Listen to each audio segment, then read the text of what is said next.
Chicken katsu is a very easy and tasty fried chicken recipe that anyone can make. For this recipe, you're going to need flour, panko breadcrumbs for the crispier texture, a couple of eggs, 2, some thinly cut chicken breasts that I cut into tenders, and some milk. In order to get some crispier chicken, you're going to want to make sure these chicken breasts are thin, about an inch. If not, you're going to want to go and cut them in half. And then you want to go ahead and pound them with either a mallet or something like this in order to get the breadcrumbs, the panko breadcrumbs, to go all throughout the chicken. Afterwards, when the chicken's pounded, it should pretty much look like roadkill. Go ahead and pour about 3/4 cup of flour, a cup of the panko breadcrumbs, crack your 2 eggs, add a splash of milk, and whisk that together until it has about that texture. Then go ahead and take each chicken, put in the flour,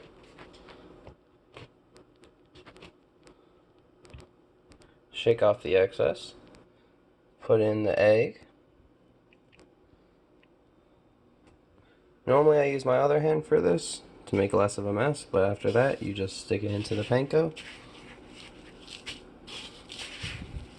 have it thoroughly coated, and there you go. And there you go. That is the chicken. Now what we're gonna have to do is cook it. You can either fry or use an air fryer. I have an air fryer here, so I'm gonna go ahead and do that. Frying is still really good. Whichever way you prefer or what you have, doesn't matter. But what you're gonna end up wanting to do is you want to take the chicken, if you're using an air fryer, and you're gonna want to coat it in some oil. I got with me just a regular bottle. I fill it with some canola oil. You just go ahead and spray the chicken.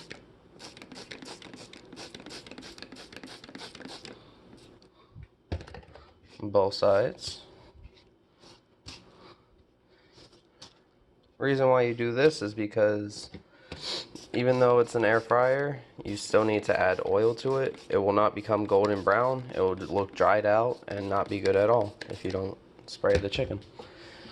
Go ahead and stick your pieces of chicken into your air fryer. I got oven styled one, so it's got these racks to it.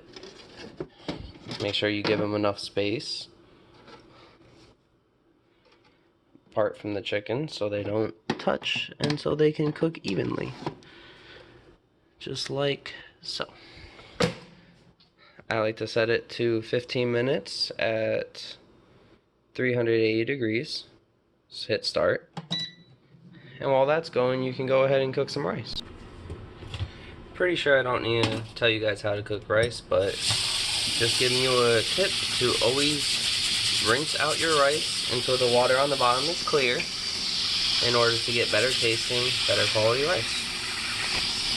For this recipe, you're going to need flour, panko breadcrumbs for the crispier texture, a couple of eggs, 2, some thinly cut chicken breasts that I cut into tenders, and some milk. Tablespoon of brown sugar, tablespoon of mirin, 2 tablespoons of soy sauce,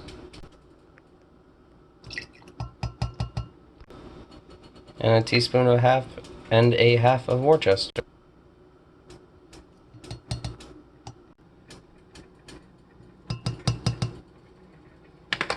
And you're going to want to go ahead and stir that together.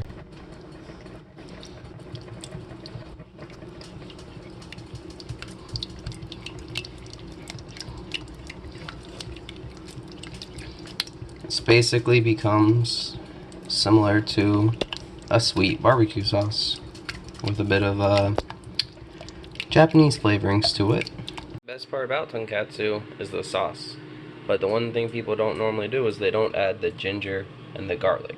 So I'm going to show you how to make my sauce. You need garlic, ginger, mirin, soy sauce, Worcestershire sauce, ketchup, and some brown sugar. The proportions will be in my description, but mince up the garlic with a teaspoon of ginger, 1 clove and 1 teaspoon of ginger. Add a half cup of ketchup, tablespoon of brown sugar, tablespoon of mirin, 2 tablespoons of soy sauce, and a half of Worcester.